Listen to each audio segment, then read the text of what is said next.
एक दफ़ा का जिक्र है। एक ऐसी रात थी जो बिल्कुल आम रातों जैसी नहीं थी। इस रात आसमान पर एक बहुत बड़ा, बहुत पुराना और थोड़ा सा ड्रामेबाज चांद था, जो अपनी सबसे ज़रूरी जिम्मेदारी भूल गया था। जी हाँ, चांद अपनी रोशनी करना भूल गया। अंधेरी रात हैरान और परेशान बैठी सोच रही थी कि अब क्या होगा। जंगल में खामोशी छा गई।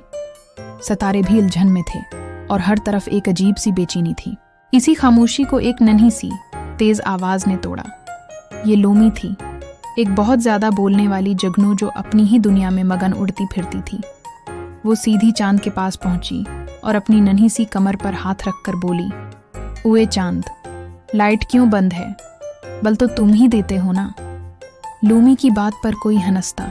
इससे पहले ही एक और घबराई हुई आवाज सुनाई दी। ये मैलो था, एक नर्म व नाजिक बादल जो हर छोटी बात पर परेशान हो जाता था। वो कांपते हुए बोला, अरे नहीं, क्या ये दुनिया का आखिरी अंधेरा है? मैंने तो अभी बारिश का बेग भी नहीं बांधा। लोमी और मेलो ने फैसला किया कि वो इस मसले की तह तक पहुंचेंगे। वो हिम्मत करके चांद के पास गए। चांद ने एक लंबी ठंडी आह भरी और कहा, बराहे मेहरबानी मुझे ऐसे घूरना बंद करो। मैं थोड़ा घबरा गया था। लोमी हैरत से बोली, आप घबराए हुए हैं? आप तो आसमान के सपर हीरो हैं। चांद ने शर्मिंदगी से अपना चेहरा छिपाते हुए जवाब दिया, दरअसल मैंने एक बहुत जोरदार छींक मारी और बस सब कुछ भूल गया। मुझे याद ही नहीं रहा कि चमकते कैसे हैं। मेलो ने हमदर्दी से सिर हिलाया और बोला, मुझे भी बिल्कुल ऐसा ही महसूस होता है जब मैं किसी नए बादल से मिलता हूँ। मैं तो अपना नाम तक भूल जाता हूँ। लोमी ने फौरन अपना दिमाग दौड़ाना शुरू किया। ठीक है, तो हमें एक प्लान की ज़रूरत है। प्लान ए, मैं बहुत तेज़ी से चमकूंगी, इतनी तेज़ी से कि सबको लगेगा कि तुम ही चमक रहे हो। हम सबको धोखा देंगे। चांद ने नरमी से मुस्कुरा कर कहा, बेटी, तुम बहुत छोटी हो और तुम्हारी कोशिश काबिल तारीफ है, मगर ये काम नहीं करेगा। लोमी का दिल थोड़ा सा दुख गया।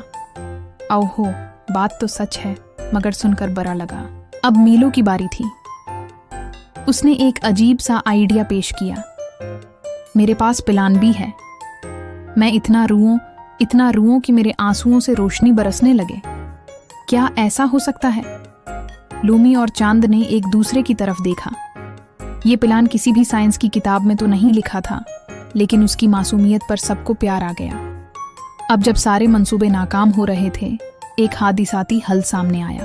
लोमी को मेलो के रोने वाले प्लान पर इतनी हंसी आई कि वो बेकाबू होकर कहकाए लगाने लगी। वो जितना हंसती, इतनी ही ज्यादा चमकती।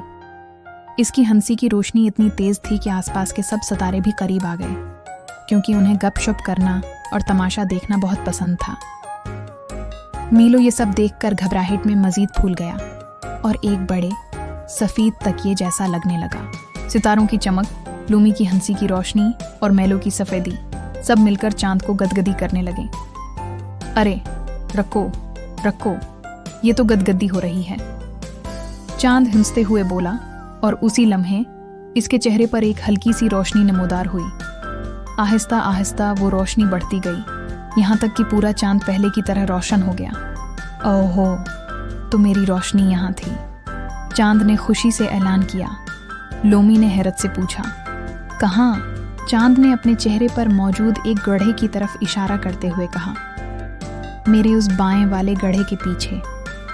मैं अक्सर अपनी चीज़ें यहीं रखकर भूल जाता हूँ। जैसे ही चांद वापस रोशन हुआ, पूरी कायनात में खुशी की लहर दौड़ गई। जंगल के आलू खुशी से हो करने लगे। भेड़ियों ने खुशी में जोर से आवाज़ लगाई और एक चमगादड़ ने तो खुशी से अल्टा लटक कर तालियां भी बजाएं। मेलो ने सुकून का सांस लिया और पूछा, तो अब रात ठीक हो गई? चांद ने मुस्कुरा कर कहा, बिल्कुल, लेकिन मैंने सबक सीख लिया है। अब से मैं अपनी रोशनी के लिए एक अलार्म लगाकर रखूंगा। लोमी ने उड़ते हुए कहा, कल फिर मिलें?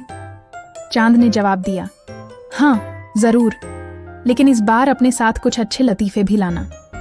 तो दोस्तों, उस कहानी से हमने ये सीखा कि बड़े से बड़ा और अजीम इंसान भी कभी कभी गलतियां करता है या चीज़ें भूल जाता है।